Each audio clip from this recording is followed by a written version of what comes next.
player went far enough, So the world generation would become crazy.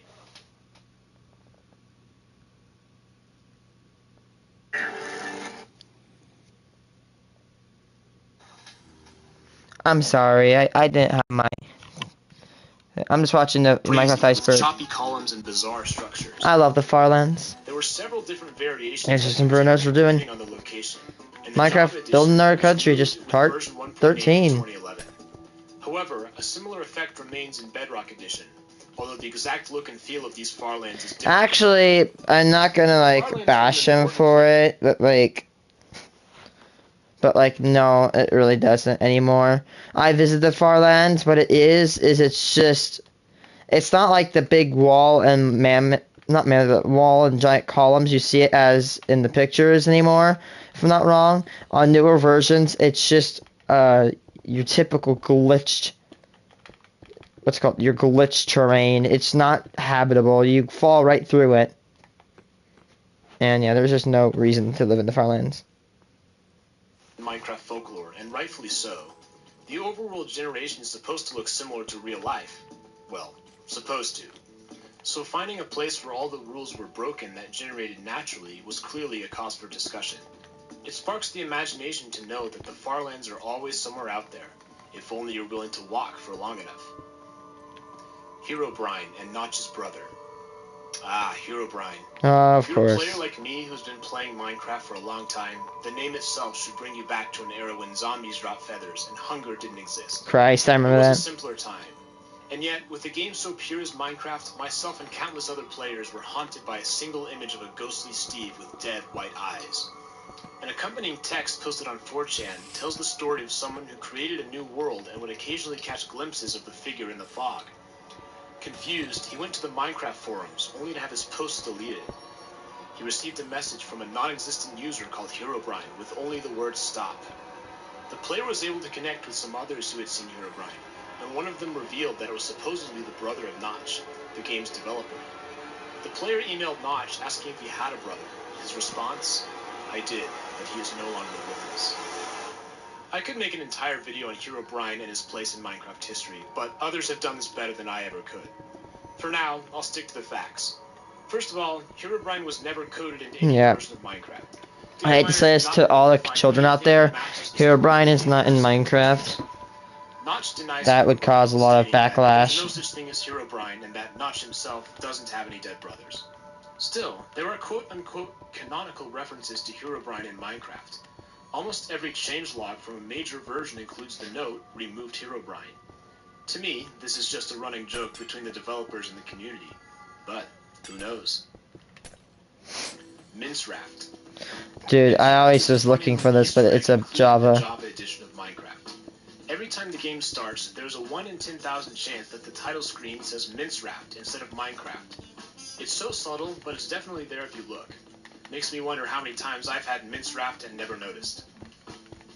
Building past 255. Well, don't have to worry about that anymore. An XYZ coordinate location. X and Z are virtually limitless, but the vertical Y-axis is restricted between 0 and 255. Although players can fly outside of these bounds, no blocks can be placed past 255. In my research, I was unable to find any way to increase this limit without the use of mods. I'm not sure if this entry is implying that it's possible or just stating that there's a vertical limit. Regardless, the lack of examples speaks for itself on this one. Entity 303. This is another creepypasta about a disgruntled ex-Mojang employee that hacked into players' games and was going to destroy Minecraft. Strictly speaking, this one's not impossible, but I think the story takes advantage of people who don't really know what hacking is and are easily scared by computer jargon. Additionally, 303 was supposedly going to ruin Minecraft by the end of 2014 or 2015. Yet, here we are, discussing a game that remains wildly popular. I think of Entity 303 as a bargain bin Herobrine. It's a similar type of idea, but without the intrigue and novelty that made Herobrine so fascinating. Red Dragon. The Red Dragon was a mob that Notch planned to add to Minecraft. It was intended to live in the overworld in order to balance out the Ender Dragon. However, since Notch left Mojang, the mob has yet to appear in vanilla versions. In 2013, the developer Dinnerbone said that it was never promised. We have no plans of adding a Red Dragon at this time. A few months later, he said that red dragons would be added one day, but not right now though. That was over 6 years ago, so it seems to me that red dragons are relegated to the list of scrapped features. The Nether Reactor. When Minecraft Damn, dude, that came out, brings there was back no way access to nostalgia. Nether. As a result, the developers added the Nether Core block. When blocks were placed in an appropriate configuration, the Nether Core could be activated, generating a structure of netherrack called the Nether Spire. Then it would spew out items such as glowstone, quartz, and melon seeds, as well as spawning pigment. It was an interesting solution to the technical limitations of the mobile platform, but to me, it's not much more than an oddity in the history of Minecraft. Creepers based on a real plant. Creepers have been described by the developers as crunchy, like dry leaves. I think this entry is referring to the possibility that creepers were based on a real-world plant. No, not these creepers, but rather a type of moss called sphagnum, or peat moss. In order to spread its explosion that propels them up in the air. There's a game theory video that goes into detail about this, but the gist is that creepers are doing the same thing as the moss. When they explode, their spores get attached to a host, which can then carry them far distances. My personal opinion is that this theory is just a theory. A game theory! Sorry. The evidence for this to be true is pretty limited, and it doesn't seem likely that Notch would put so much thought into a mob that was supposedly created by flipping the height and length of a pig. More on that later. Still, it's certainly possible, and some would even say plausible, that this is true. The Aether is in the base game. The Aether is a mod from the alpha days of Minecraft, which added a fantastical sky dimension with new mobs, items, and dungeons. The Aether mod was incredibly popular, and introduced a lot of people to modded Minecraft, myself included. However, it was never built into the base game. I think this misconception comes from the fact that at one point a different sky dimension was planned, and it actually saw limited implementation in beta releases. However, it was ultimately scrapped. One could argue that the end is the true realization of the Aether or sky dimension. I think that's possible, but it's stylistically so different that I'm not sure it was intended to replace the sky dimension. Rather, it's a different dimension with some similarities. Minecraft includes several music discs for the player to find, which can be enjoyed using a jukebox. Most of these are just electronic songs by the game's composer, C418, and they have titles like Cat or Blocks. However, one of these discs is different. It's jagged and broken and is known simply as Oh no, I hate this one. by the fireside. Not really terrified of it. Just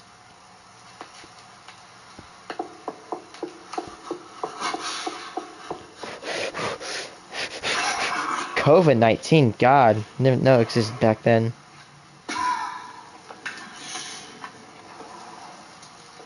Let's be honest. I'm questioning how many kids got scared of Disc 13.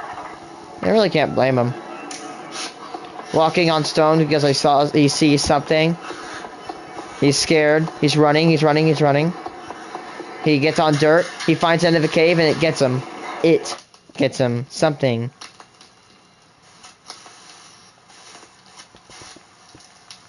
This disc was deeply unsettling to myself and many other players when we first heard it, especially compared to the bright and upbeat tunes from the other discs. Some people say that this is an Enderman attack, but that's unlikely to be true since the audio existed in the game files at least 8 months before Endermen were added. To understand what's happening, we need to go deeper. At the conclusion of the disc, some strange otherworldly sounds occur. We can analyze the audio file using a spectrogram. At the very end, we can just barely make out several numbers. 12 is equal to C in hexadecimal, so it spells out C418, the game's composer. It's a neat little Easter egg. However, if we scroll back a few seconds, an image of a creeper appears. Is this another Easter egg, or is it implying something else? A Reddit user named DirtPiper has come up with an idea that explains what's happening pretty well. He uses audio from another disc called 13, which has mostly ambient noises. At 1:30, the sound cuts off for 11 seconds. DirtPiper suggests that this is where disc 11 should be played. Combining discs 11 and 13 creates a story about a character in a cave who flees from a creeper and barely survives. You can read the details on his post, which I'll link in the description. The two discs line up in such a convenient way that it's hard for me to see this as dumb coincidence. But disc 11 is another one of those rabbit holes that has a lot going on, and no theory is bulletproof. It's a fitting end to the top tier of the iceberg. Ideas are nothing until we make them real. Harness the power of dreams.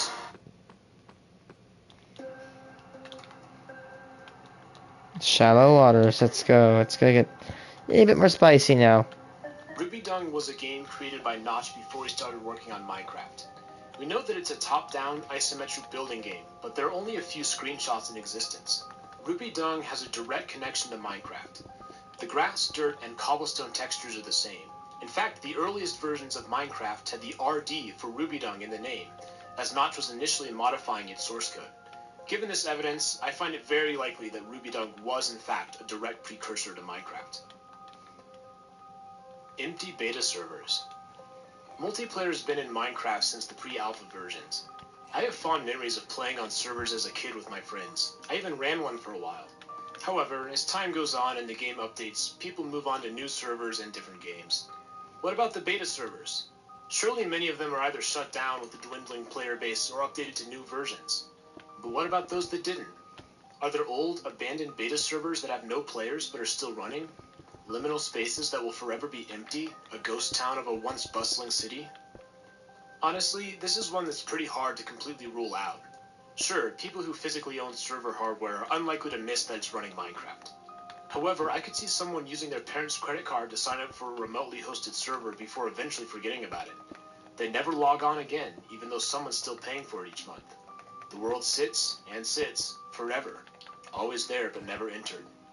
Somewhere, at some IP address, this server exists. Game Mode 4. Minecraft has several game modes, including Survival, Creative, Adventure, and Spectator. Each of these alters the game in fundamental ways, and they serve different purposes. There's a console command which allows the player to change the mode. This is accomplished by typing /game mode followed by a number. 0 for Survival, 1 for Creative, and 2 for Adventure. Spectator doesn't have a number, but it would be number 3. So where is number 4? Well, it doesn't exist. I can't find any sort of lore or discussion about what Game Mode 4 might be, so this is the best I've got. It's not real, and it's not that mysterious. Villager News Real Broadcasts. Villager News is a series of Minecraft animations by Element Animation. It shows what a newscast would be like in a Minecraft village. It's humorous with inane logic and highlights the stupidity of the villagers. I think this entry is supposed to imply that these are actual broadcasts from Minecraft villagers. I'm not sure, but it's obvious that this theory doesn't have much going for it. Wither skeletons are dead Steves. This is another one from MatPat. The idea revolves around the ancient people who built the Nether fortresses.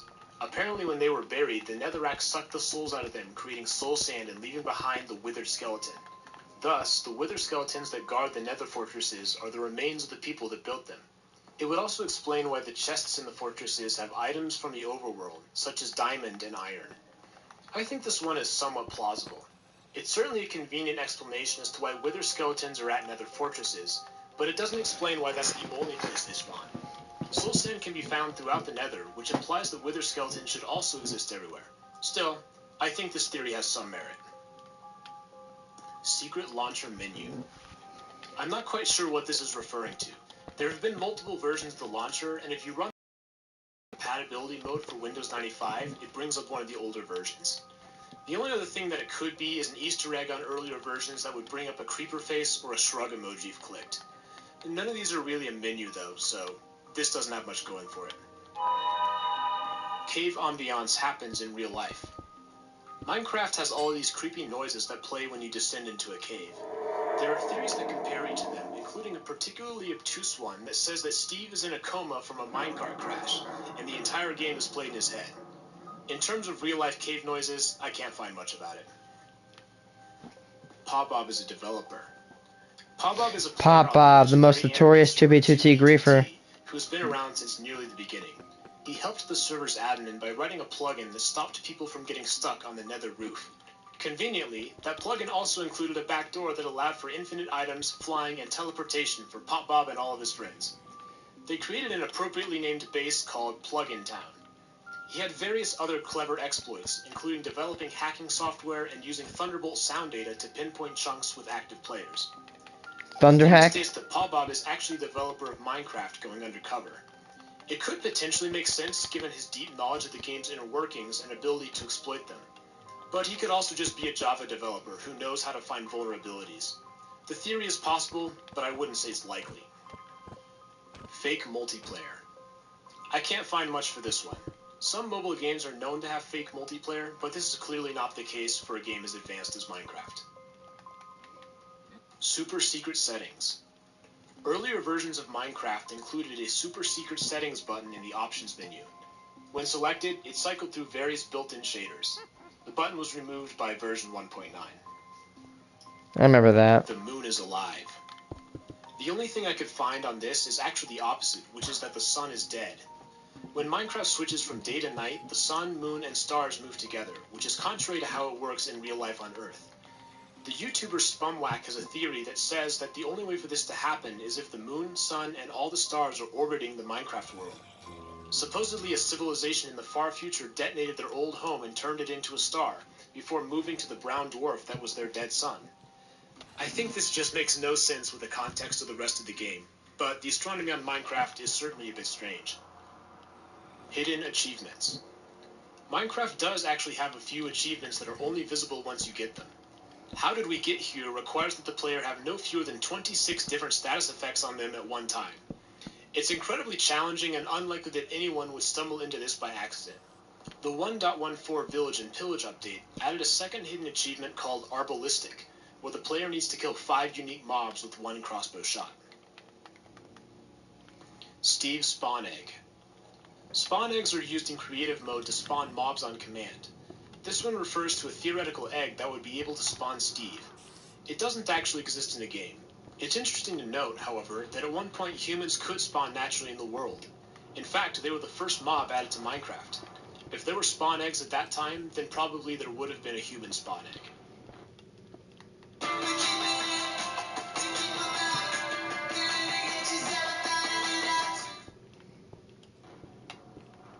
Inactive accounts.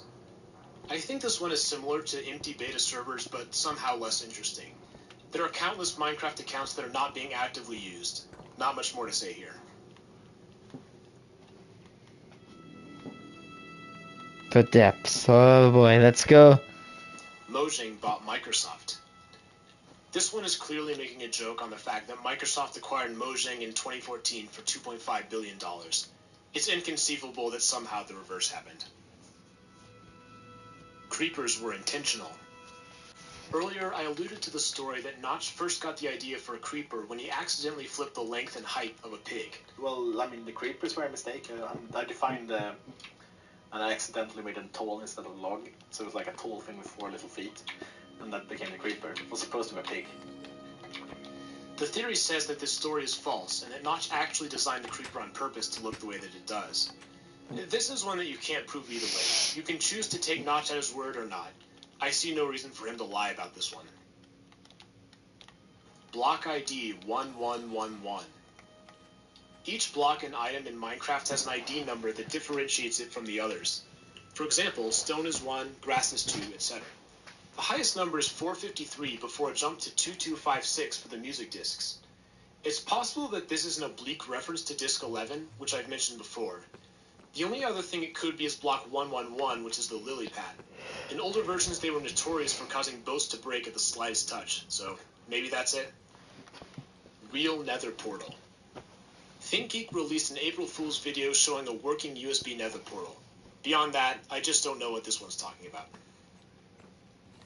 MK Ultra servers.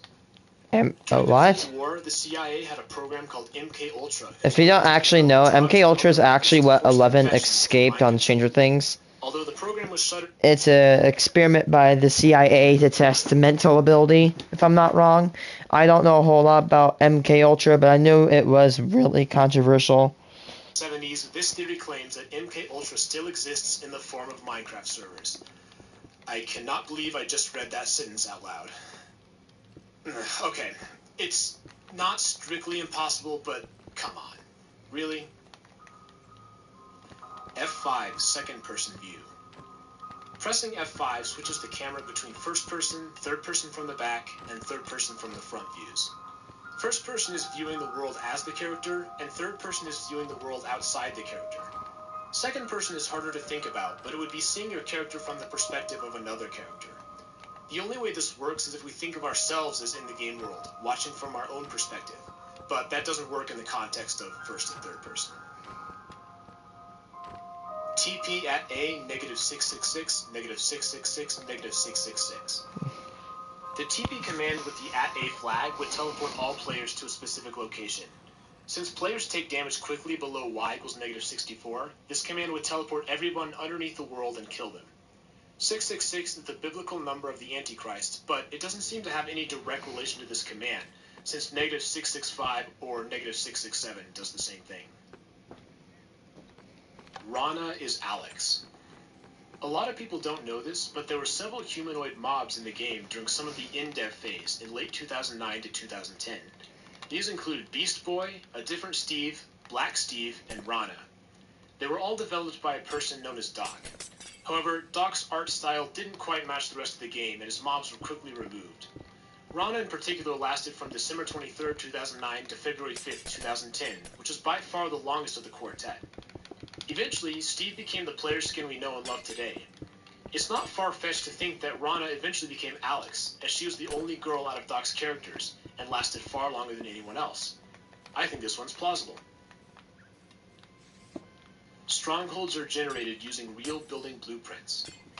Strongholds do have rooms that could exist in real life, such as libraries, prison cells, and staircases. Each stronghold is generated differently from the set of rooms and other components, so no particular stronghold is encoded specifically into the game. Thus, this entry simply isn't true. Terrorist-made mods. Yeah, What? this one is possible. I'm sure some terrorist somewhere has made a Minecraft mod. I can't find any specific examples, but it's probably happened at least once. Renaming a pig to Mojang. There are a few Easter eggs that are activated by renaming certain animals to specific names. For example, naming a sheep Jeb causes it to cycle through colors, and naming any mob Dinnerbone flips it upside down. I love that one. However, there's no such effect for naming a pig Mojang. Dr. Treyaris is a real doctor. Dr. Treyaris is a character from the YouTube channel DanTDM. Is he played by a real doctor? Who knows, but this doesn't have much to do with the base game of Minecraft. Coldplay copied Fallen Kingdom. Fallen Kingdom is a Captain Sparkles parody of Coldplay's Viva La Vida. Coldplay's version came out in 2008, Fallen Kingdom in 2012. This one's just a joke. Underneath Jeb's ponytail. Jeb is one of the lead designers at Mojang who's famous for his long hair. I can't find any conspiracy theories about his ponytail. The Simpsons skin pack controversy. Mojang released the Simpsons skin pack for the Xbox version back in 2015. The most controversy that I could find is that the skins are not in the blocky Minecraft style of other characters. There's a little bit too much detail in their models, and it doesn't quite fit. Life in the big city. Ain't nothing like it. Looks like rain. Has anyone... Beta Villagers. Villagers first showed up in the game in 2011 with the Beta 1.9 pre-release. They were initially called Testificates, although that moniker lasted only a week or so. They didn't do anything in beta besides live in the villages, and they actually had the same AI as pigs. There's really not much interesting here, but I'm sure a lot of people have forgotten that they used to have a different name. Craftable skins. This one simply isn't possible, although the player skin can be easily changed outside of the game environment. World-generated signs. There are actually a few cases where signs naturally generate. The first place is in the basement of an igloo, where arrows point to jail cells. They can also spawn in Taiga village houses as part of a chair, although neither of these contains particularly interesting text. Fathoms. Void entities. The void exists below bedrock at -y values. The player takes a high amount of damage below y equals -64. Entities can actually exist in the void, although they're destroyed at -64. Interestingly, the Ender Dragon does not take damage in the void, so it would be the only entity that can exist at any y value. Origins of the End Skybox. The End Skybox is a slightly purple field of static. It keeps with the theme of the Enderman. Beyond that, I don't know where it comes from. Maybe there's some story that I can't find. Pack.png. This one is really interesting and has a fascinating story. Minecraft's default server screen has a small image called pack.png, which is a pretty standard picture of a Minecraft world. It's existed in the game since Alpha 1.2.2, released November 10th, 2010. YouTuber SalC1 began to wonder where this image came from, and he described in a video how he found no information during his initial searches. Thus, a collaborative movement to search for pack.png was created in early 2020. Hundreds of people contributed, from upscaling the original image using AI to determining the chunk location using the cloud coverage. The process was fascinating, and I can't hope to cover it in detail here. I'll leave a link to the SalC1 video that describes how it worked. In September 2020, the search was completed, and the world seed and location of pack.png was finally found. It's a testament to the dedication and ingenuity of the Minecraft community that this was accomplished, and it resolves one of Minecraft's great mysteries. Pocket Edition tracks you. There have been some mobile apps that track users for advertising purposes, but Minecraft Pocket Edition is not one of them. Minecraft Earth, on the other hand. Steve's old hurt sound was authentic. Minecraft's earlier versions had a different sound for when the player was hurt. However, this was changed in 2011 with the release of version 1.0, because the player was no longer necessarily a male. This iceberg entry says that the old hurt sound was authentic, made by somebody actually getting hurt. The original sound was from freesound.org and wasn't created by Mojang. This is another one that's hard to prove either way, but it's at least possible. Hypixel Housing Cult. Hypixel is a popular Minecraft server which allows people to join groups and create houses on flying islands. There's supposedly rumors that actual cults are using this system, but I can't find any concrete evidence. It's possible. The Bible predicted Minecraft. No. Ruben lives. In Minecraft's story, Ruben is an intelligent pig of Jesse, one of the main characters. In episode 4, he takes a big fall while saving Jesse. Later on, he dies, dropping a single pork chop. I did find some crackpot theories about Ruben still being alive, but these were all released before episode 5. This also doesn't really have to do with the base game, so I'm gonna move on. Enchantment Table Hidden Language. Yeah, it is a hidden language, but it actually doesn't really translate that good. Standard Galactic Alphabet, which is from the Commander Keen video game series released in the 90s. This alphabet can be easily converted into the Latin alphabet. On the enchanting table, the runes spell out random words from a set list, although there's no connection between the word and the enchantment. Some of these words are Lovecraftian in nature, but unfortunately, there's no deeper connection. Spectating Enderman. Console commands allow players to switch into spectator mode, where they can see the world from the perspective of any other mob. If you do this on an Enderman, the colors are inverted, which implies that this is how they see the world. A few other mobs have special shaders as well, including creepers and spiders. Captain Sparkle's Blackmail. I can't find anything on this one. Captain Sparkles is a Minecraft YouTuber, but I see no evidence of him being blackmailed. Craftable LSD. This might be a reference to the famous acid shaders, but no, you can't craft LSD in Minecraft. The Soul Sand texture. I kind of mentioned this one earlier, but the Soul Sand texture is pretty clearly depicting screaming faces or ghosts. The texture was actually changed a few years ago to make it more obvious. This could align with the theory that I mentioned that says Soul Sand actually contains souls, or it could just be a texture that's designed to look cool. Either way, it does exist in the game. Discover why Pepper invited Megan to visit her new theme park in Florida and have it all to herself. Evoker chants are actual cult recordings. I think this one is unlikely because there's only one Evoker audio file that doesn't sound like a villager, which is the charming spell Preparation. It's possible that this is from actual cult members, but since there's only one reasonable candidate, it would have been way more work than it'd be worth to get real cultists. Someone is in the game files. Who is in the game files? Player data is stored in the game files. Maybe this is a reference to Herobrine or Entity 303? I don't know. The Nether is an accurate depiction of Hell. At one point, the biome ID of the Nether was Hell, and Notch has specifically referred to it as the Hell World. The Nether does have many similarities to the traditional Jewish and Christian Hell. A lake of fire, a place of death, and brimstone. I'm not sure I would say the Nether is an accurate depiction of Hell. After all, the whole point of Hell is that you can't leave. I think we can definitely conclude that the Nether was inspired by Hell, even if it's not an exact replica.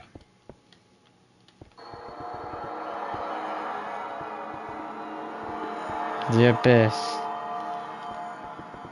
Calm 4 Hidden Frequencies. Calm 4.ogg is a music track that existed in Minecraft for just 10 days, from Alpha 1.1.1 to Alpha 1.1.2 in September 2010. The track was created by Notch himself. At about 1:36 in the song, there's a slowed-down version of someone saying Mojang specifications. Mojang specification.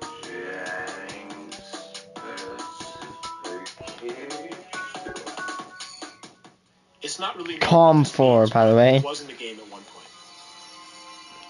Minecon 2008. Minecraft didn't exist until 2009, and the first Minecon was in 2010, so I don't know what this one's about. Chicken AI. Microsoft once hosted the Marlowe 2018 competition, which stood for Multi-Agent Reinforcement Learning in Minecraft. It involved participants developing AI software which would be trained to accomplish various tasks in Minecraft. So far as I can tell, nothing major came out of this, and really, it's software just outside of Minecraft, rather than in the game. Secret commands. Minecraft has several key commands that aren't typically used in normal gameplay. Most of these relate to the debug menu, accessed with F3. You can see all of them by pressing F3 and Q. Some highlights include reloading all chunks, detailed item descriptions, hitboxes, and causing the game to crash. There are no secret console commands that I could find. Withers based on failed Siberian modification experiments. This might be the spiciest entry on the entire iceberg, but unfortunately, it seems to be completely made up. April Fool's Secret Hell Dimension. The 2020 April Fool's snapshot added a great feature that allowed players to create virtually infinite custom dimensions.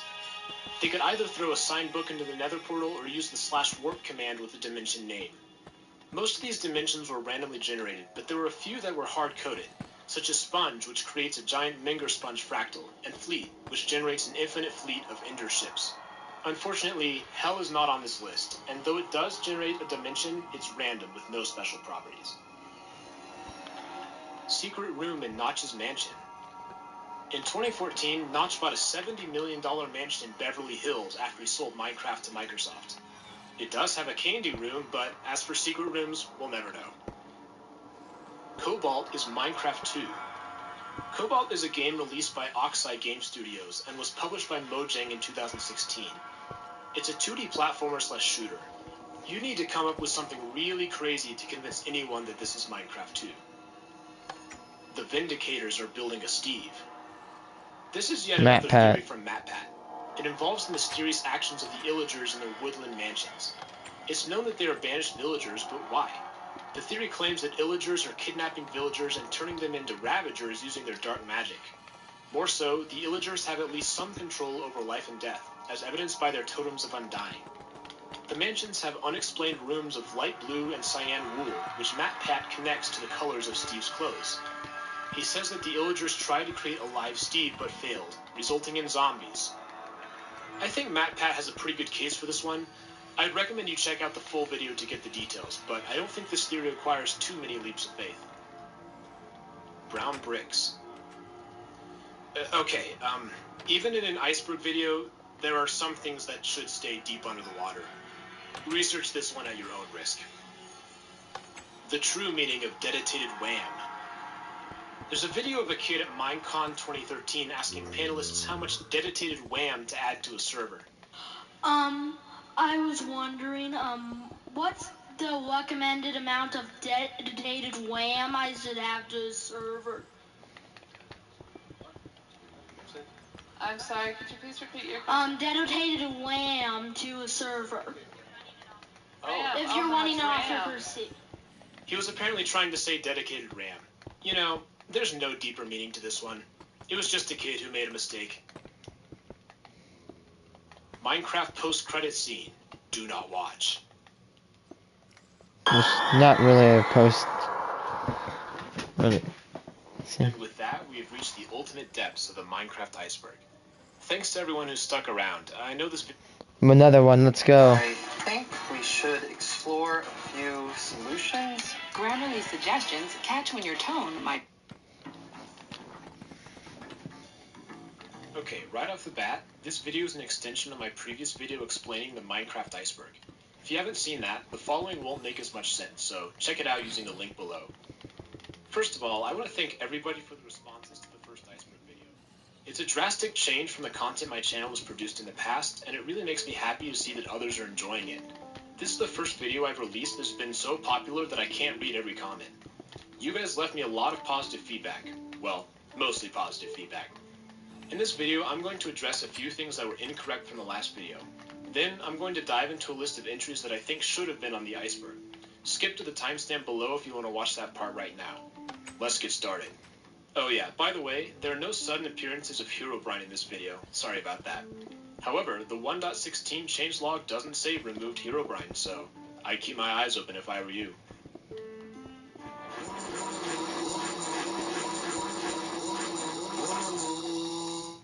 By far, the biggest fact that I missed had to do with the evokers.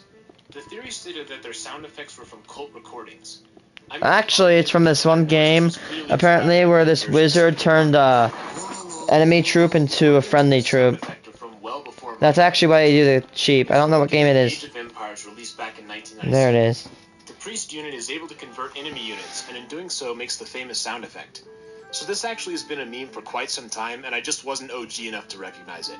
If the connection to Age of Empires wasn't already obvious, evokers in Minecraft include an Easter egg where they can turn red sheep into blue sheep, a clear nod to the priest's ability. So back to the iceberg entry. Are evoker chants actual cult recordings? We No. can confidently say no, they are not.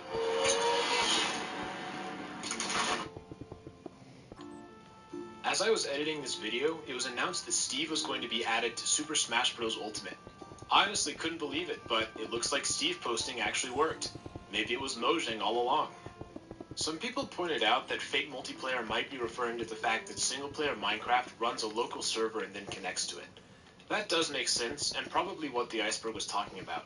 It's the main reason things can lag even when you're offline. Your computer is running an isolated server, and it's still vulnerable to the same types of slowdowns. Something else. I've seen various sources referring to Pop-Bob as a she, but also some as a he. I'm not completely sure which it is, so if I got that wrong, I apologize. Also, apparently Alex is not necessarily supposed to be female. The character was based on Jeb, whose long ponytail we've mentioned before. It makes sense that people thought that Alex was a girl, and there are countless news articles saying that, so I think the misconception is pretty common.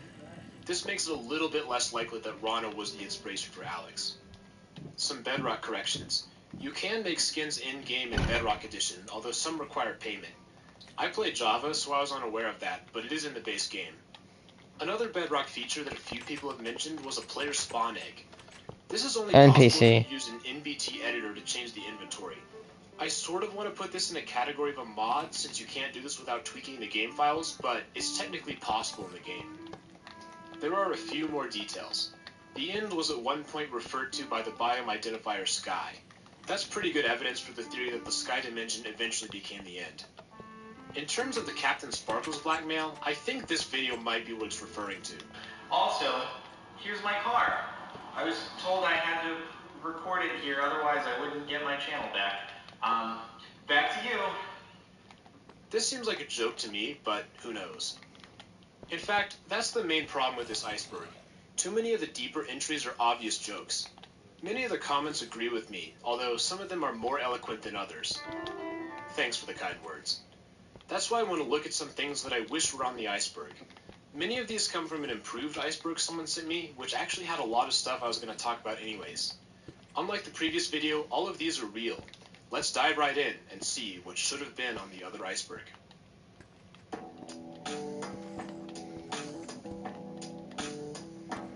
PC Gamer Demo. In June 2011, the magazine PC Gamer came with a CD containing a demo version of Minecraft. It allowed players to play the full game for 100 minutes before it would lock, and blocks could no longer be placed or destroyed. The game contained a starter chest and helpful hints to get the player going. Being a demo, the world has a few strange features. First of all, every cow has a PC Gamer logo tattooed to its side. There's also a giant logo out in the distance. It's made of wool and snow, so it can be broken or lit on fire. Furthermore, a hidden chest can be found at spawn if you dig down a little bit. The demo is actually a really good introduction to what Minecraft was like back in 2011.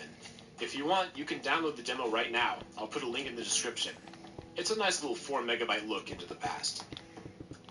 Roses. While we're on the topic of old Minecraft, the poppy used to be called a rose. Oh my god, I remember when it was How roses cyan. grow in real life, it's pretty obvious why they made the change. I personally like the old texture better, but hey, what can you do? Giants. Minecraft includes several mobs that don't spawn naturally in the game, but can be accessed through console commands. The oldest of these is the Giant, which was added to the game back on February 5th, 2010. It's a zombie that's 6 times larger than the normal version. As scary as it looks, it's an unsupported mob, so it can't actually hurt the player. It's one of the last remaining relics of quote-unquote old Minecraft, and it can still be spawned as of 1.16 using the summon command. As an aside, there's a theory that the extremely rare fossils that can generate in the overworld are fossils from giant zombies. Nothing else in Minecraft quite matches them, except for possibly the Ender Dragon. Zombie Horse. Next up is the Zombie Horse. Oh, that's not even These used were released either. with the Horse update in 2013. They're very similar to normal horses, although they can't be tamed once spawned. Also, due to a bug, they cannot be ridden in water. Zombie horses aren't that useful, but they're still pretty cool. Killer Bunny. Rabbits are a passive mob that spawn in the game. They were initially released in 2014, and they come in several color variants depending on the biome. However, there's a secret version called the Killer Bunny that can be accessed through console commands. It is very aggressive with glowing red eyes, and it attacks the player, dealing a high amount of damage. The rabbit is a reference to Monty Python and the Holy Grail, where the Killer Bunny dismembers several people. I can't show it here for reasons, but you can look it up. At one point, killer bunnies did spawn naturally, although they were removed fairly quickly. There are a few more mobs that only spawn through commands, although to me these aren't as interesting. They include the Illusioner, the Old Villager, and the Old Zombie Villager, although the last two can only be spawned in Bedrock Edition. Toast. There's another naming Easter egg that I didn't mention in the last video. Naming a rabbit to Toast changes the texture to a black and white rabbit. This was added to the game as a memorial for a Reddit user whose girlfriend lost her rabbit. It was a really cool gesture by Mojang for some random person on the internet. Minecraft Mob Gender.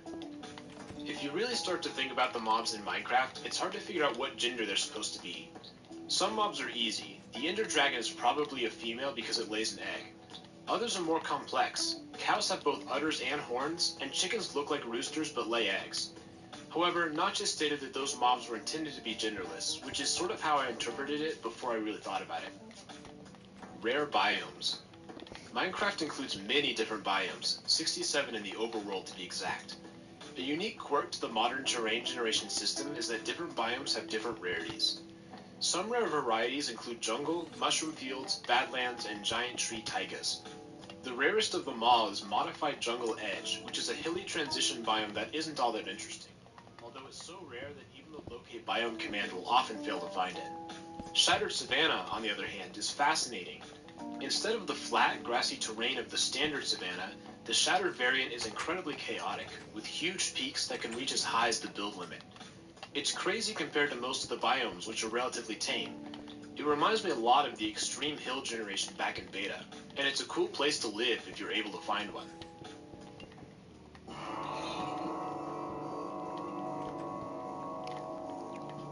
Shearing mushrooms. Turns them into cows. Simple, but Done. still interesting.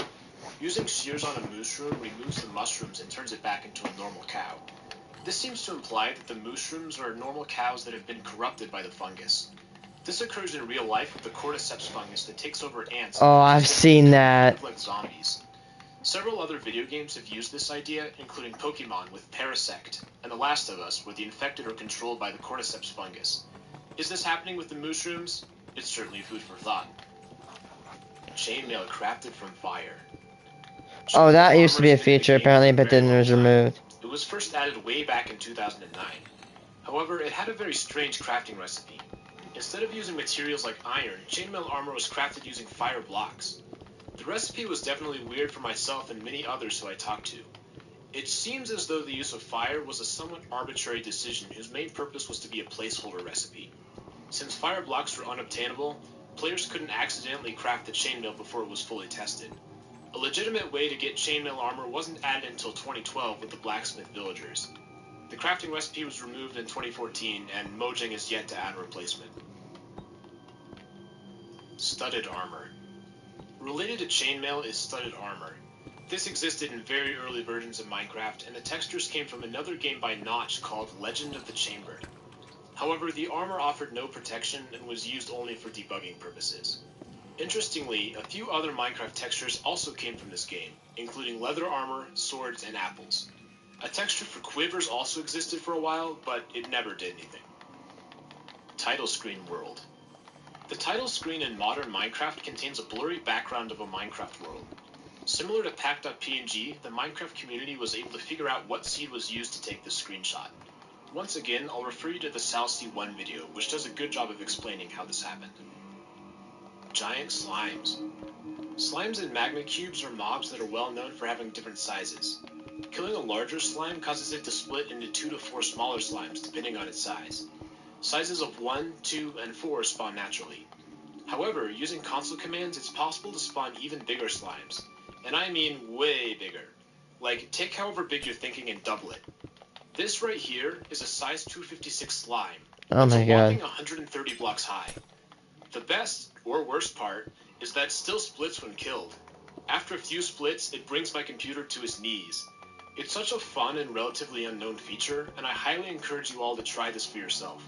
Of course, the same works for magma cubes.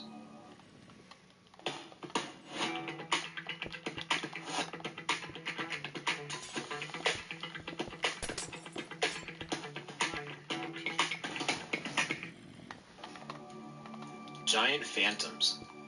Phantoms can also God. respawn as giants in much the same way. They have the same HP but deal more damage as the size increases. Phantoms are scary enough as they are. A giant phantom is straight up terrifying. Void fog. Older versions of Minecraft had a fog particle effect as the player got near bedrock. Visibility was also reduced the further down the player went. It was pretty cool for the ambiance it added, but it could also get annoying. It was apparently removed due to performance issues.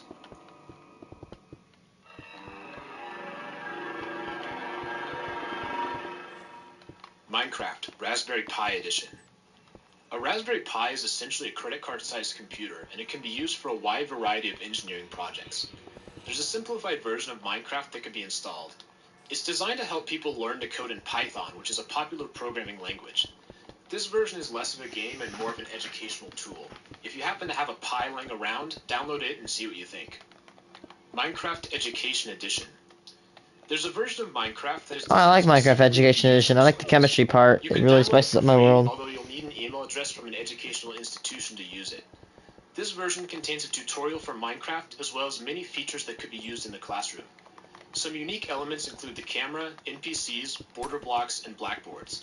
There's a lot going on here, and the Education Edition probably deserves its own video. Debug World. When creating a new world, holding Shift while selecting the world type enables the debug mode world type. This world contains all blocks in all possible states arranged in a huge grid. It should be pretty obvious what this world is for, but it's still really cool to fly around and see just how many things are possible in Minecraft. Minecraft features inspired by mods. Modded Minecraft has Just been a pretty popular horses. feature for a long time. I remember playing Tekkit and then eventually Feed the Beast. The first thing that came to my mind with this entry was the Ender chest from the Ender Storage mod. It's tough to find old versions of it, but Ender Storage predates vanilla chests by at least a couple of months, and I seem to remember it being longer than that, although I have no concrete evidence. The Ender chest is such a unique idea that I have a hard time believing it wasn't inspired by Ender Storage. Another one is the Buildcraft Hopper, which worked in much the same way as the vanilla hopper. In fact, Buildcraft was forced to change the name of their item to Shoot because of the vanilla edition of a hopper. Horses used to be in the Mo Creatures mod. According to Jeb, the creator of Mo Creatures helped Mojang implement horses into vanilla Minecraft, which is why Minecraft horses are extremely similar to the modded version. The same goes for Pistons. There was a Piston mod whose code was added directly into Minecraft. The mod's creator, Hippopotamus, is in the credits. A simpler example is single-player commands. I remember needing to download a mod whenever I wanted to use commands back in beta, but eventually that was added to the base game. There are quite a few more features that showed up in mods first, such as jungles, but since these exist in real life, it's harder for me to buy that Mojang was inspired by the mods themselves. Still, there's a long list on the Feed the Beast subreddit, which I'll link down below. Older versions of Minecraft had some interesting structures that have since been removed. InfDev in particular has a few examples dating from 2010. There used to be giant brick pyramids that... InfDev in particular... There used to be giant brick pyramids that... InfDev in particular... There used to be giant brick pyramids that... Oh, right. Brick pyramid? Could spawn naturally. They Oh had my no god. loot or anything inside. In fact, they were mostly used as a test to see how the world generation could handle such large structures. There was also an in-dev house that would spawn with the player upon beginning a new world. They were made of moss stone and contained 4 chests with TNT, every type of block, every item, and every color of wool. The house underwent several changes with various versions before its eventual removal from the game in early 2010.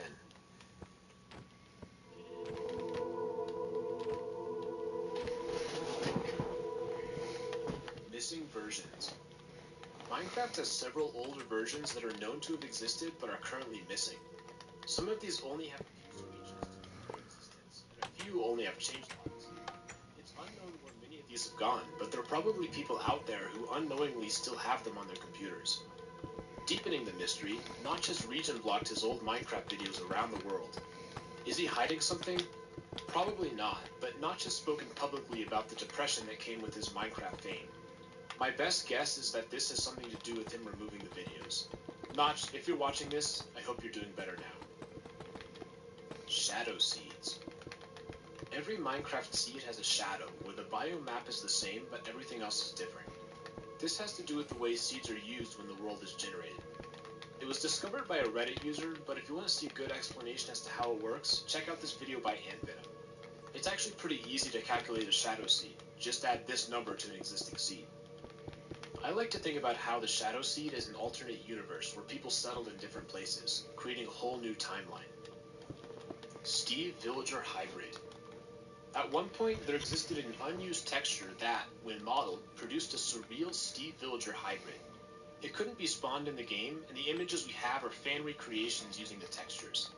The purpose of this remains a mystery, although it was most likely a way to test what villagers could have looked like. Md3 Models.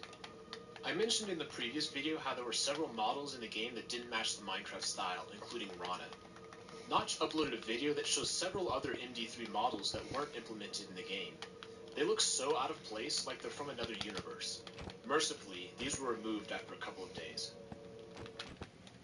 Try our spicy Cajun chicken with Cajun seasoned grilled chicken breast. Only at Firehouse Subs.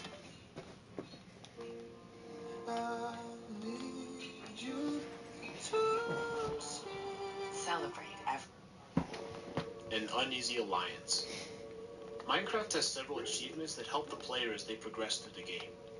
One such achievement is an uneasy alliance, whose text reads, rescue a ghast from the Nether, bring it safely home to the overworld, and then kill it. Besides having a dark ending, the particular wording of this achievement leads to some unsettling implications. The word rescue is used specifically. According to Webster's dictionary, to rescue means to free from confinement, danger, or evil. Additionally, the achievement explicitly uses the word home to refer to the overworld. We can draw a few conclusions from this. First, it seems as though ghasts are not native to the Nether. In fact, the opposite appears to be true. They were somehow taken from their home in the overworld and trapped in another dimension.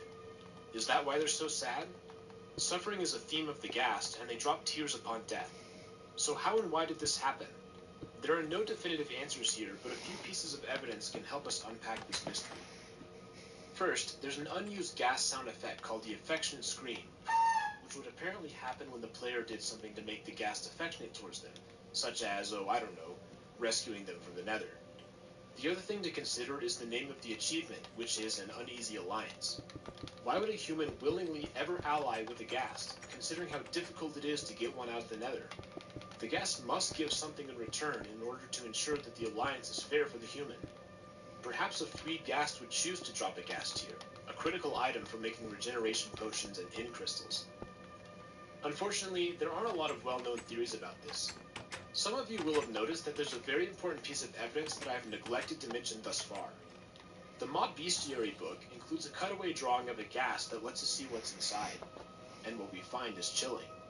We can see what looks to be a computer system where the brain should be, as well as a cannon that fires out projectiles. If that's the case, then it should completely change how we talk about the ghast. Is it possible that they're not even alive, but instead some electromechanical contraption? Who made them? And how could a robot be banished? Are its tears nothing more than a sinister bait for the unwitting human?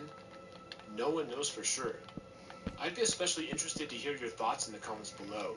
I think this is a really underrated mystery that deserves some more discussion. Thanks to everybody who made it to the end of the video. Minecraft is a pretty deep game, and I'm glad I got to talk about some of the things that were missing on the first Iceberg video. Speaking of which, if you haven't seen it, I'll put a link on the end screen. Let me know what you thought in the comments. Also, what videos do you want to see me do next? Minecraft secrets? Other icebergs? Yes, I'm gonna watch this again. This makes me want to play Minecraft. Take a look at this man right here. This is the first man infected with the mustard virus. I just came up with name this virus the mustard virus. As you can see, the sun has no effect on this man. He is not burning. Yeah, I'm gonna get him inside before this thing spreads. Look at this. Bright day. No effect on these guys. Where's this guy looking at me? Okay, a little update here. Small problem. Spread to a few people, but hey, don't worry, it's just a couple. I can deal with this. Hold on a second. What are they doing? You seeing this? What are these guys doing? They're attracted to light. You can see that? Look at this.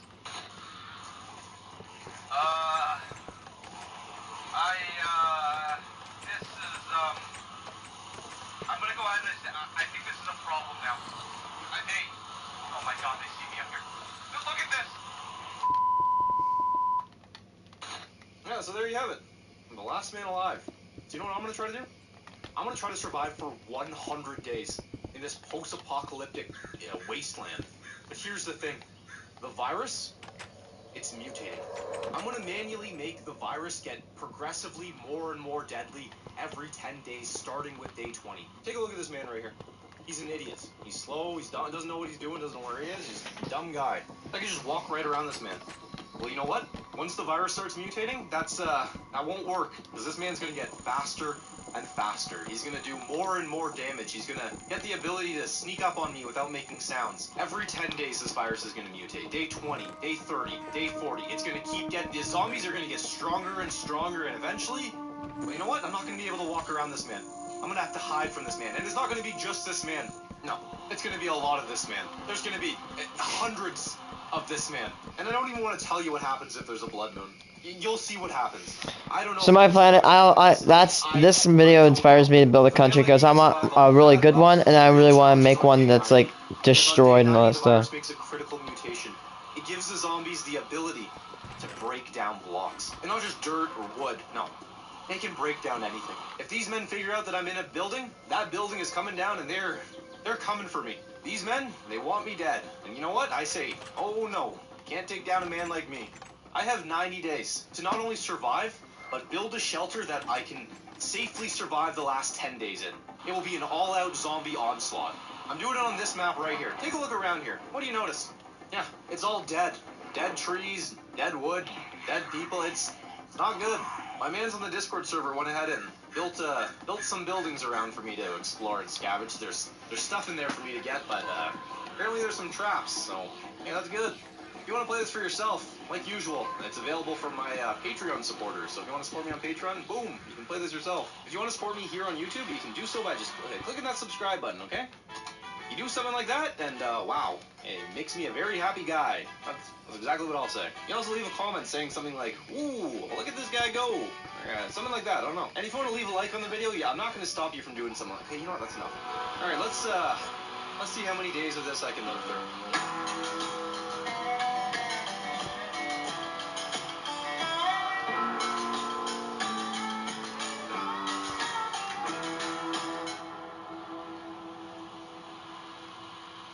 Alright, Alright, day one. A man alone in the world. Last man alive, you know? So I spawned next to this building, and I wanted to know what was going on in there. So I walked over to it, and look at this. There's a zombie in there. Sure enough, guy was walking around, so I killed him. See, one zombie, very easy to kill. Very, very easy when it's just once, when you got a bunch of these guys that you gotta worry about. There's also a chest in there, which gave me a couple things to get going in this lifeless world, you know? And then I went out back. Forge Labs Family Graveyard. That's, Oh, here comes another one. R.I.P. Sonya? Mod East? There's still... I gotta deal with something like that. Look at this. Mob slot. Covert. Go. Face Check. Face Check is your personal league advisor, giving you super useful... Govine. Mod East. Kitty Rules. Pappy Cats. Wisefish? I got my man Wisefish in here too?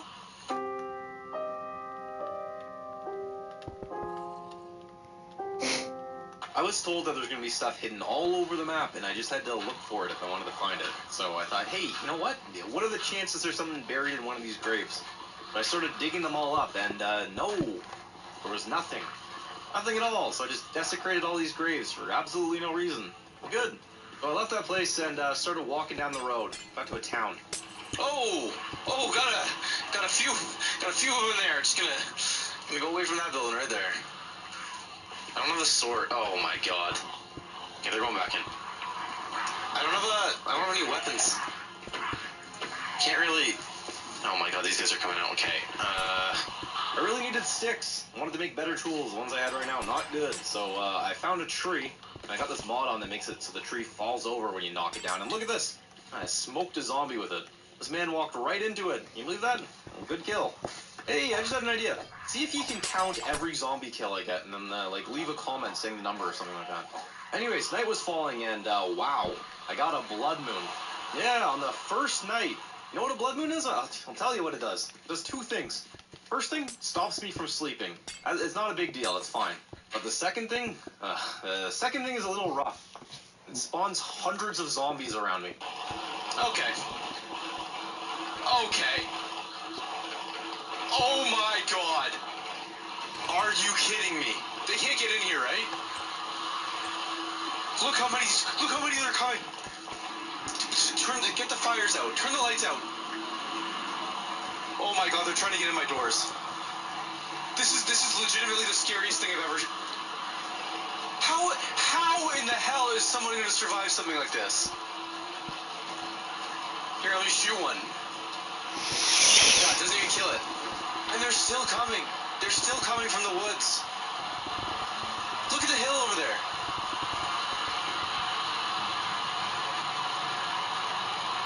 What do you do in a situation like this? There's one spawn on the roof. I gotta figure out the spawning thing. Here, shield that. Get off. Like, this is nuts. This is nuts. Look at this. These things aren't going away in the daytime. They're spawning on top. I can't have that. I'm not going to survive this. They're spawning. How are they can they climb the vines? They can climb the vines. Cut the vines down. They're climbing the vines. I don't even know what to say.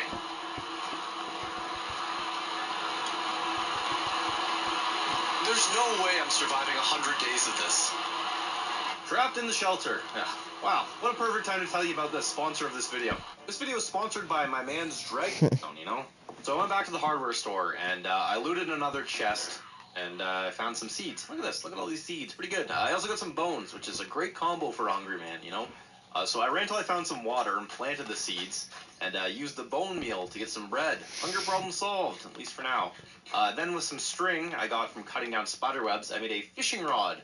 Yeah, I just sat there and did some fishing. It was a nice relaxing time after a very stressful first night. Just a man fishing, you know? After a night like that, there's nothing much more you can do than just come to the water and fish a little bit. An octopus in here. Here, come on.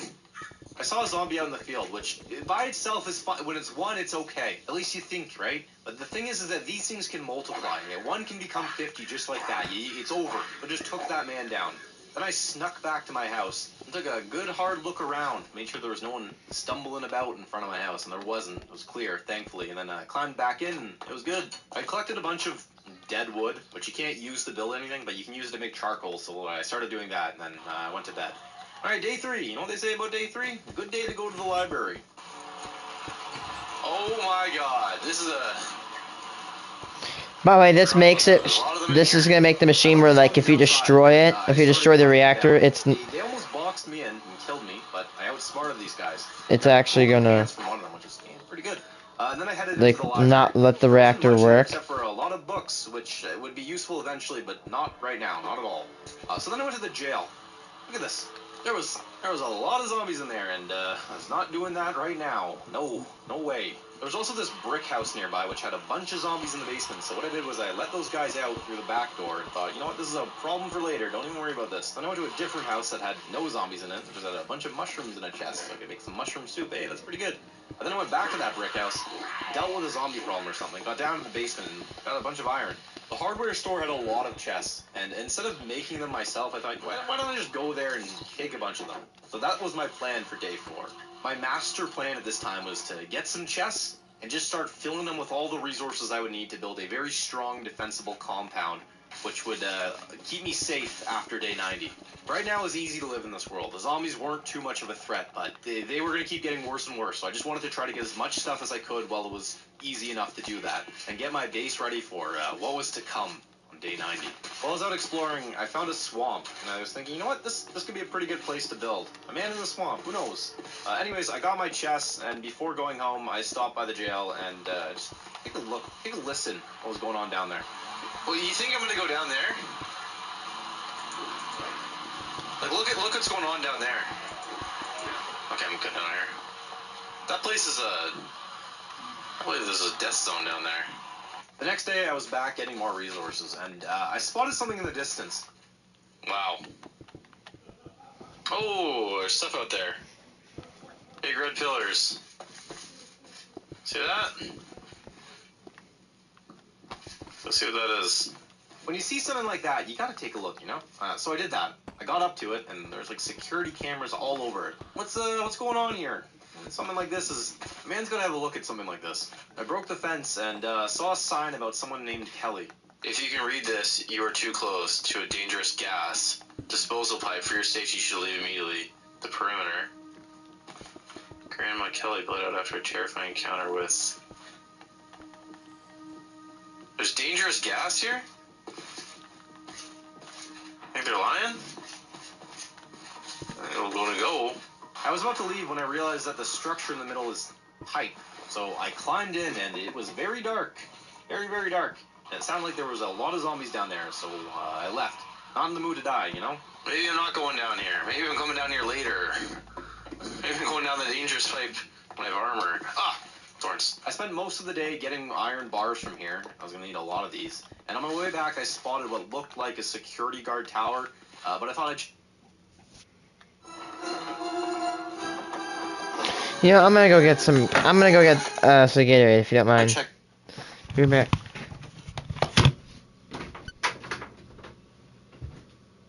Hey, dog.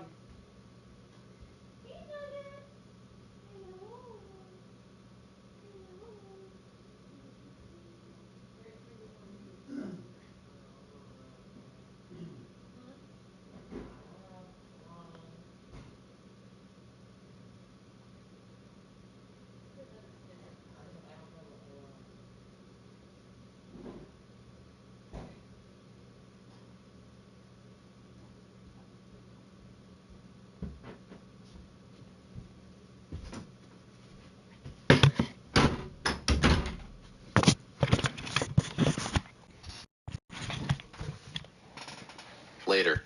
When I got home, I used my iron to make a helmet and a very nice sword. The next morning, I was attacked by a horde. Oh, got a herd coming my way. Okay. Let's try to deal with these guys.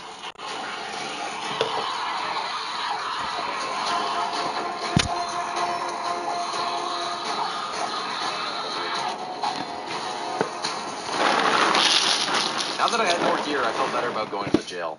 I went in, and just look at this. Why is there so many people in this jail? How many people do they have in this jail? This is way too many people for this size of a jail. Okay, they're coming up. There's got to be 1,000 people down here. I killed a bunch of them, but these men kept coming, and there was no way I was taking them all down, so I left. I explored a bit more and found a destroyed house or something. Then I had to run home because it was very dark, my man. Very, very dark.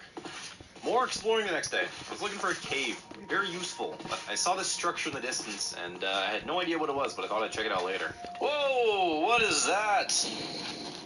Look at that big place. I eventually found a cave, which it had a pig in it. You ever see a pig in a cave? Kinda weird. What's this man doing down here? Anyways, I snuck around and found a bunch of iron, and when I came out, there was a grizzly bear. Ran away from that man, and went straight home. Next morning, there was a storm. I love a good storm, you know? It's very cozy, very cozy. Especially when you're the last man alive, just storming some zombies. I went out, and it was very quickly overrun. Look at this. Oh my god, there's so... Look at this. They start coming out of you. They start spawning so quickly. Oh my god, look down there. These things, they can multiply very quickly. While fighting them, I bounced one into a pond. That gave me a very good idea. Very, very good idea. So I ran back home, but wow, the horde followed me home. We just have all these guys here. It's not even a zombie night. And they're still coming. Look at this. It's daytime right now. This is just regular zombie spawns. I'm scared this is not good. I'm scared they can get in. My idea was to craft an iron hammer. Okay, these things are expensive, but wow, they will knock zombies back far, my mans. I'm telling you. Look at it, just sends them flying. I also made iron armor since when I was out last, I almost died. I had another problem though. Since my house was constantly being surrounded by zombies trying to get in, I could not sleep. I can't sleep with it. Like, I can't sleep because there's monsters nearby. You'd never be able to sleep with all this sound too. Listen to how loud that is. Look at this. Look at they're outside. They're going nuts. I was still stuck in my house by the next day. How does a man get out of a situation like this? I'll tell you how. A man digs out. But as I dug, I could hear them above me, following me. And that gave me another idea. This is good. I can do something with this. If I'm smart in this situation, a man can survive something like this. Okay, so what I need to do is I need to build a safety buffer. So as long as that block's there, they can't do anything, right? If I break this, they can't do anything. I break that, they can't do anything. I do this, this, and that. There's nothing they can do, right? I want to do this. Oh, here we go. No, no, no, you guys need to go.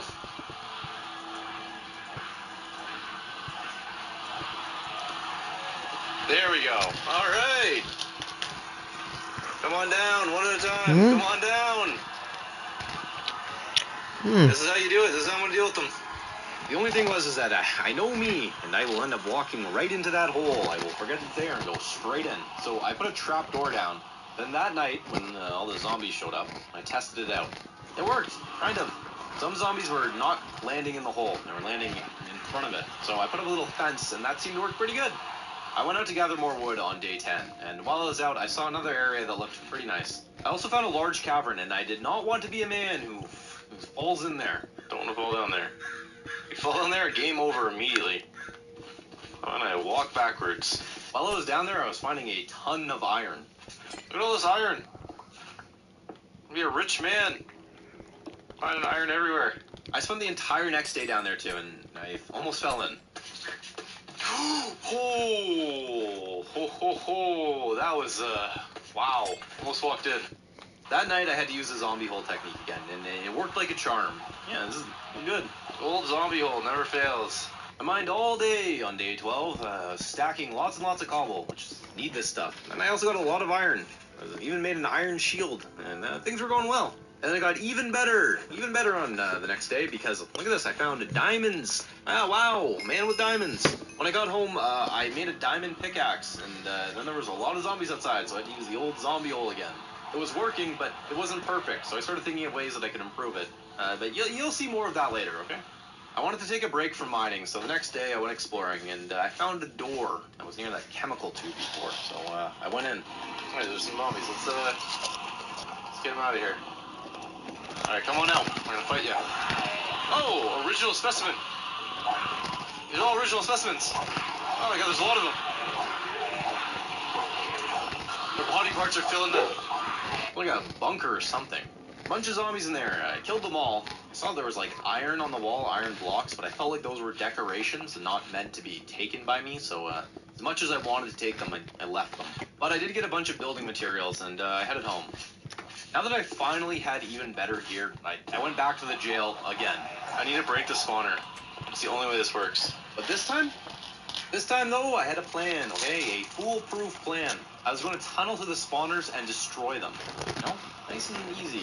I was able to kill one, but the other could not tunnel to that one. That one was far, and I was not feeling brave enough to jump down to make the run, you know? So I left the jail and the town, and I went further down the road. And then I saw a sign. Are you kidding me? Mata Tutu Town.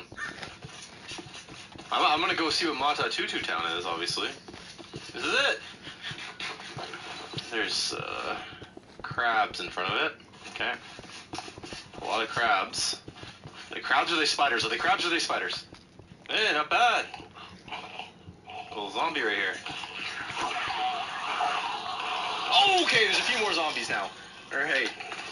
Oh, some in there. Okay. Okay, let's go. Oh, a few more. Okay. Okay, time to go, time to go, time to go home. Mata Tutu Town's not so good. When I got home that night, I found a zombie on my wall. What's this guy doing? How's that guy, look at that, they're on my wall! Why is there so many on my walls? Oh my god! Oh, there's stuff here. The next day I was feeling good. Felt like I could make that run in the jail, so I went there and I did it. Killed the spawner and took a look around to see what was going on. There's like a jail cell with like 1,000 zombies in there. What's going on? Why is there so many men in there? Anyways, so I looted the place. I got some like iron, I got some meat, got a bunch of good stuff down there. It was good to do this. I also stopped by the bridge and got some sand from underneath it. There's like no sand in this biome at all. No sand. Iron, I got some meat, got a bunch of good stuff down there. It was good to do this. I also stopped by the bridge and got some sand from underneath it. There's like no sand in this biome at all. No sand, and I was gonna need this stuff, so this was a good find. The next day I went to that military camp. That place I saw, that little guard tower a while ago. It was not good there. Like a man hanging or something. Oh my god. What happened here? I realized I could break these barriers and take them, and I spent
big waste because I literally never touched these again. Chest and were never used.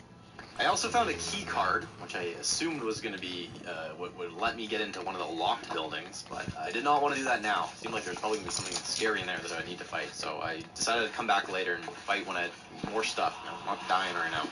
I left that place, went out, gathered more resources, and headed home. By this point, I had plenty of stuff. Was feeling pretty good. Thought I was going to be ready to build soon. But I couldn't stop thinking about that military compound. So I made a mistake. I decided to go back. What the hell is that? Danger, spikes below. I almost walked into that. What is that?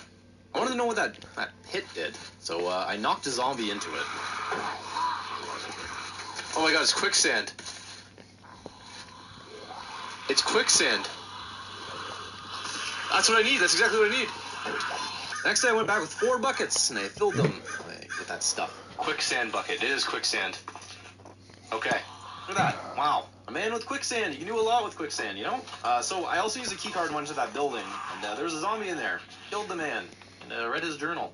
I really like the look of the watchtower outside, and I thought that's something I want to build in my compound, so I took like a mental note of how it looked. I left the military checkpoint, and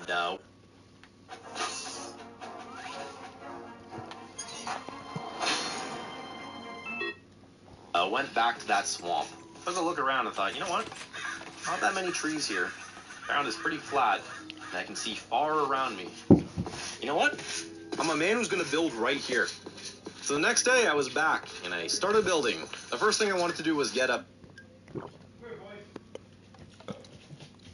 nice, strong, tall wall, you know?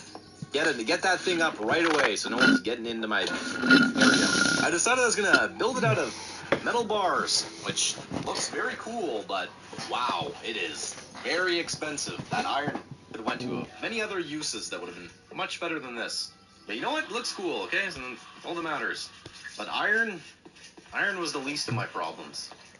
Because things were about to get much Oh, better. yes. The virus was mutating for the first time.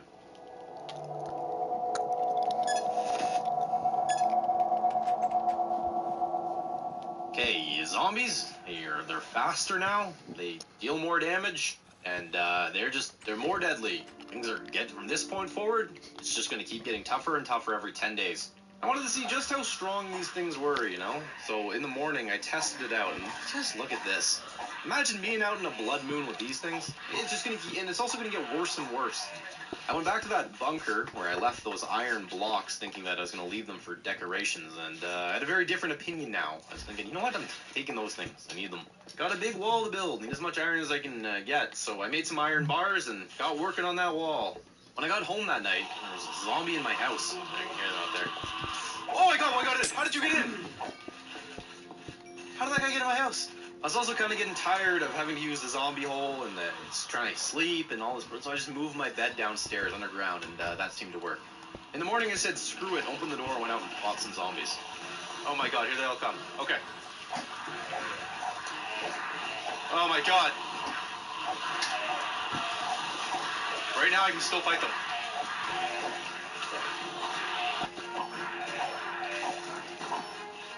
Okay. I can still fight them, but that will become a problem. Right now these things are manageable. I can deal with them. But I'm telling you, in the future, it gets so much worse. Even just one of these things can take a man down very easily. Anyways, I was back to working on the wall. Zombies can't swim, right? Like, they're not going to be able to, like, go underwater and swim underneath. They're going to go like, ooh, come up on. I should fix it. Ooh, I can see that happening. Then they all get in. I'm like, oh, how'd they get in? I don't know, you didn't patch it correctly. Just fill this. But then I get this weird, like, water gap here. I don't like the look of that. I'll just put dirt underneath. I was starting to get worried about my food situation. I was running out, and there weren't exactly too many food sources in this world. Why did I write that? I'm so dramatic when I write my notes. I wrote, quote, running out of food. May not make it. What do you mean, may not make it? It was fine. Pretty sure I found, like, a pig or something the next day. The bigger problem was iron. I was running out of it, and by day 22, I was very low. I was dipping into the reserves. So I set out to find more, and I thought there might be some in Matatutu town. But when I got there, I found something very different. What's this say? In remembrance of our fallen friend Matatutu. It's a shrine for Matatutu. What do we got here?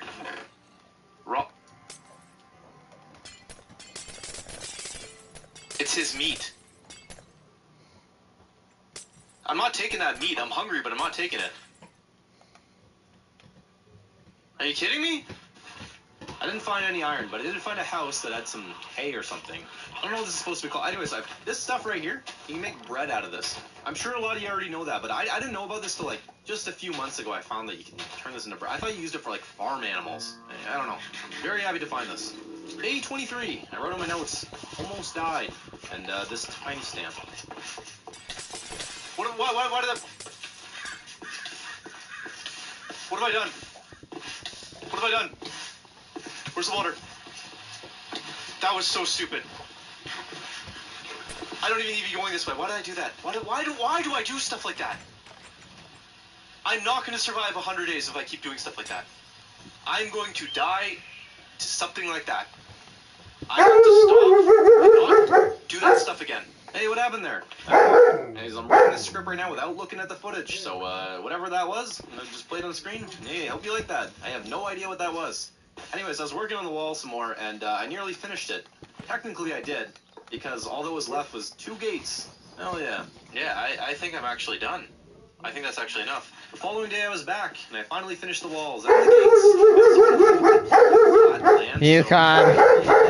And then went home. I was chased by a bunch of zombies. See, Rick? Sorry.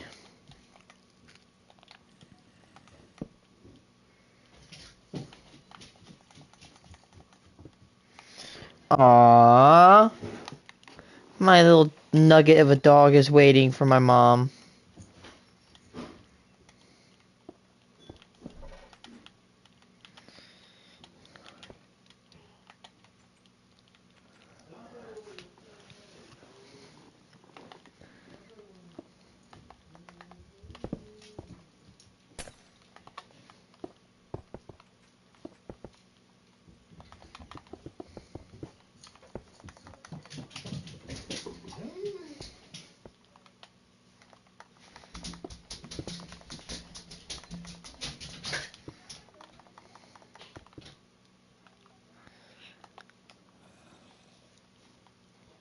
I'm gonna go see what's up. Aw, Nuggy. Aw,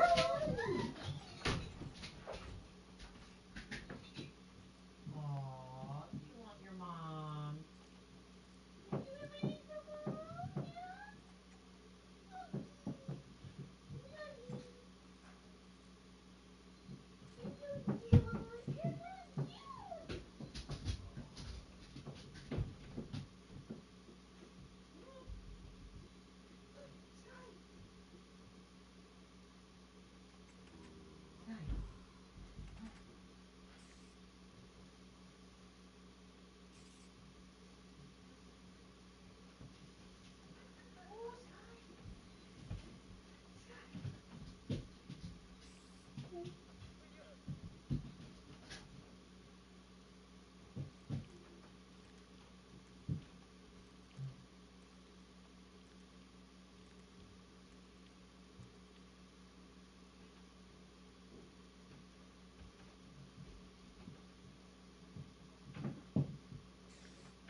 I'm just gonna take a break from streaming. I think today it went by really fast. I stayed focused. But yeah. Bye.